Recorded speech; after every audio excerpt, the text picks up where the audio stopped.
Last game of April, finally back at home after two god awful away performances, and hopefully we'll see a goal.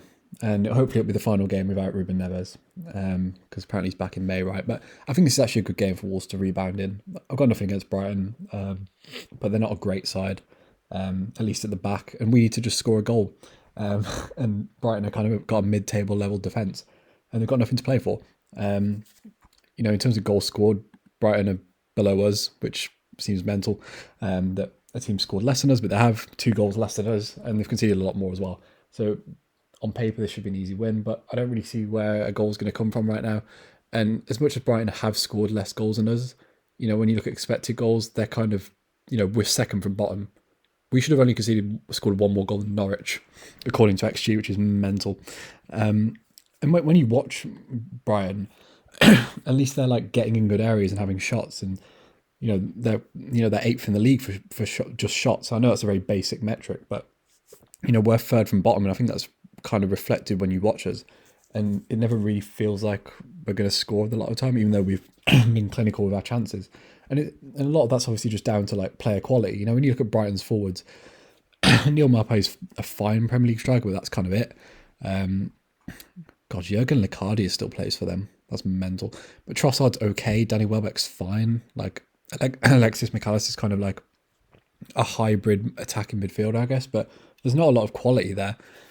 Yet they're kind of getting better output. And we've been linked with a lot of forwards recently on Twitter and stuff, which obviously makes sense. But Brighton are a team that play a very similar formation to us. Yet they're getting shots off with worse players. So as much as it's easy to go, let's just, there was that link that I did a video on about Goncalo Guedes and stuff. It's all well and good saying just go and get some forwards and we'll score more goals. But Brighton are getting more shots off and looking more dangerous than us and have better underlying numbers. Not actual numbers, but underlying numbers than we do. And I say we have better quality forwards now. So for me, that's more of a coaching, a style issue, and probably a build-up issue in midfield.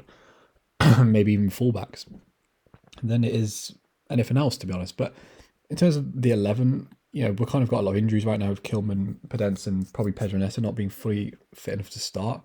So it kind of picks itself. I'd bring Aït-Nouri in just because I don't really get why he's been dropped, and I think it gives balance. That's not a dig at Johnny. Obviously, Neves isn't back, and then with the front three, I don't really care who the front three is anymore, to be honest. Or front two if he decides to do that. I'd have no issue with him bringing in Luke Cundle and just playing a front two, but I don't care who the front three is right now. He could pick like Chem Campbell, Raul Jimenez, and I don't know, Chiquinho. I wouldn't really mind. I'd just go with this because I've got nothing against Raul Jimenez. I thought he did okay at Burnley considering he was playing out of position. I don't know why he was playing right wing, but whatever. But I like Fabio Silva. I want him to have a run. I think we might as well develop him and see how he does before we make a decision on him at the end of the season, whether to loan him out or not. I think Trincao deserves a shot. Look, I'm not saying Trincao's incredible or anything, but he has things about him. Like, he defends well, he retains the ball okay, and he can dribble a bit. And for me, the thing that annoys me with him is how he just cuts in constantly, and he's so reliant on his left foot. So why not just try him on the left? That kind of negates that. He's clearly 1 foot anyway, so it will kind of force him to take his man on and go out wide. Plus, if you're going to play Aït-Nouri and Dendoncker on that side, which normally happens, if Dendoncker goes on his runs, you can have Trincao defending back. Aït-Nouri's not as good defensively as Semedo. I don't know, I think that would give a nice balance.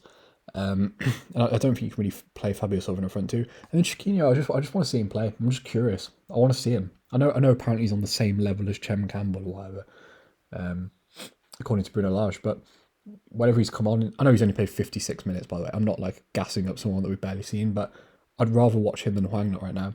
And I know we're still technically in a race for Europe. We're not actually, with how terrible West Ham have been recently as well, we're still in it. And West Ham's fixtures are basically the same as us. They've got hard fixtures as well.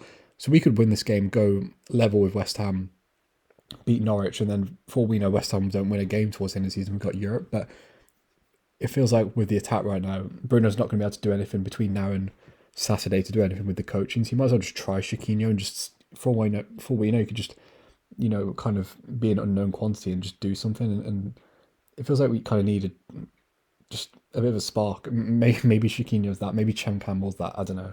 But I'd rather see that than just Hwang and Raul up top for another game, kind of just stinking the place out. I'm not saying they're bad players, by the way, they're not. But it feels like we kind of need a live wire, and maybe Chiquinho's that. But yeah, let's just hope we'll see a goal, because I'm starting to get bored now. It feels like the season's just dying out, and we're going to just be in 8th where it feels like we've been for about 4 months. But but yeah, if you enjoyed the video, like the video, subscribe to the channel, and yeah, peace.